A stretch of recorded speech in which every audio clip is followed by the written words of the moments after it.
Halo semua, selamat bergabung kembali di video pembelajaran mengenai recovery system. Pada video kali ini kita akan membahas mengenai shadow paging. Shadow paging adalah sebuah alternatif mekanisme recovery yang tidak berbasiskan pada log. Skema ini akan bermanfaat apabila transaksi-transaksi dieksekusi secara serial. Ide utamanya adalah mengelola dua buah page tables selama sebuah transaksi dieksekusi. Page table itu adalah tabel yang mencatat blok-blok data yang terdapat di basis data. Kedua page table ini disebut sebagai current page table dan shadow page table. Shadow page table itu disimpan di secondary storage. State dari basis data sebelum sebuah transaksi mulai dieksekusi itu tercatat di dalam shadow page table. Selama eksekusi transaksi, shadow page table ini tidak pernah dimodifikasi. Misalnya di sini kita punya copy basis data yang lama. Apabila kemudian sebuah transaksi dimulai, maka isi dari page table ini akan kita copy menjadi current page table. Semua perubahan itu akan menyebabkan pergantian di dalam current page table. Sehingga apa? Sehingga kalau kita ingin mendapatkan state basis data sebelum transaksi dieksekusi, itu cukup dengan mengakses shadow copy-nya saja. Nah, prinsip kerjanya adalah pada saat sebuah transaksi dimulai, shadow page table itu kita kopikan menjadi current page table. Hanya current page table yang diubah selama eksekusi sebuah transaksi. Apabila sebuah blok akan diubah nilainya, maka nilai yang baru atau blok yang baru itu tidak dituliskan menimpa blok yang lama, tapi dituliskan di tempat yang berbeda. Sehingga apa? Sehingga blok yang mengandung nilai yang lama itu masih tetap ada di secondary storage. Untuk memudahkan, kita bisa lihat ilustrasi di sini. Jadi ini adalah page table sebelum transaksi dimulai. Bisa dilihat bahwa ini adalah blok-blok data yang tersimpan di secondary storage.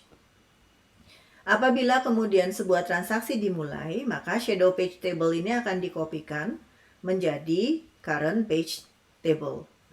Pada saat awal transaksi dieksekusi, setiap item dari current page table itu akan menunjuk ke blok data yang sama dengan yang ada di shadow page table. Nah, apabila kemudian kita misalkan blok yang ini akan diubah nilainya oleh transaksi, maka yang dia lakukan bukan menimpa blok ini, tapi dia akan mengcopy atau menuliskan isi blok yang baru di tempat yang berbeda, dan kemudian pointers pada current page table ini diarahkan ke blok data yang baru. Dengan cara ini kita bisa lihat bahwa state basis data yang lama masih tetap bisa kita peroleh melalui shadow page table, sedangkan state basis data yang baru itu bisa kita peroleh melalui current page table.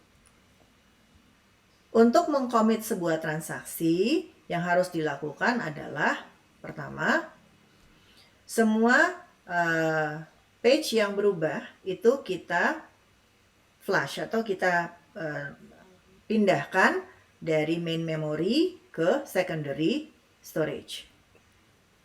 Kemudian current page table juga kita output ke secondary storage. Jadi saya sekarang sudah punya page table yang memuat data yang baru, yang up to date berdasarkan eksekusi transaksi.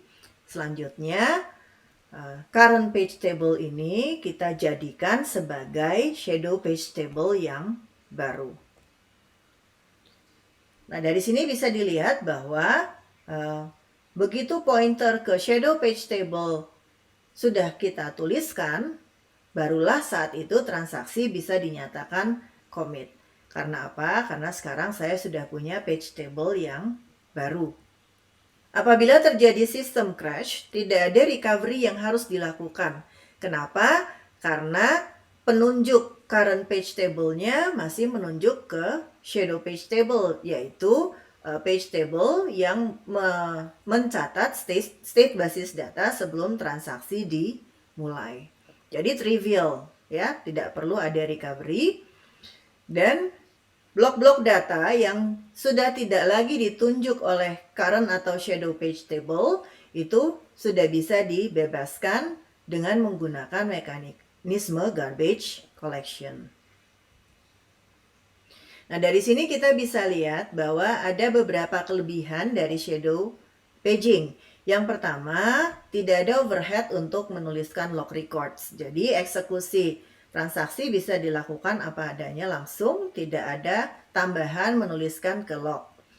Kemudian yang kedua, recovery itu trivial. Basically, begitu ada sistem crash, terus nyala lagi, tidak ada apapun yang harus dilakukan karena page table yang lama masih tetap sebagai page table yang aktif. Nah, tapi banyak kelemahan dari shadow paging ini. Yang pertama, mengcopy keseluruhan page table itu proses yang mahal. Karena page table biasanya ukurannya besar. Ada cara sebetulnya untuk mengurangi ini, untuk detailnya nanti bisa dilihat di buku referensi. Kemudian kelemahan yang kedua adalah overhead untuk commit juga cukup tinggi. Kenapa? Karena current page table yang baru itu harus di flush atau harus dituliskan ke secondary storage. Ada ekstra untuk menuliskan page table yang baru. Kemudian yang ketiga, data menjadi terfragmentasi. Kenapa? Karena tadi sudah disebutkan, apabila terjadi update terhadap sebuah blok, maka tidak boleh menimpa blok yang lama, tapi dituliskan sebagai blok baru. Selanjutnya, setiap transaksi selesai dieksekusi, sebaiknya garbage collection dijalankan. Sehingga apa? Sehingga blok-blok yang sudah tidak terpakai itu bisa segera dilepaskan.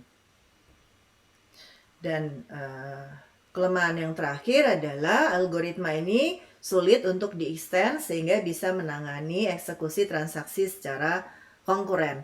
Karena memang prinsipnya menggunakan kopian dari page table dan itu tidak bisa dipakai bersama-sama oleh transaksi yang sedang berjalan secara konkuren. Demikian pembahasan mengenai shadow paging. Pada video selanjutnya kita akan membahas proses recovery untuk kegagalan yang mengakibatkan kehilangan data pada secondary storage. Sampai ketemu lagi.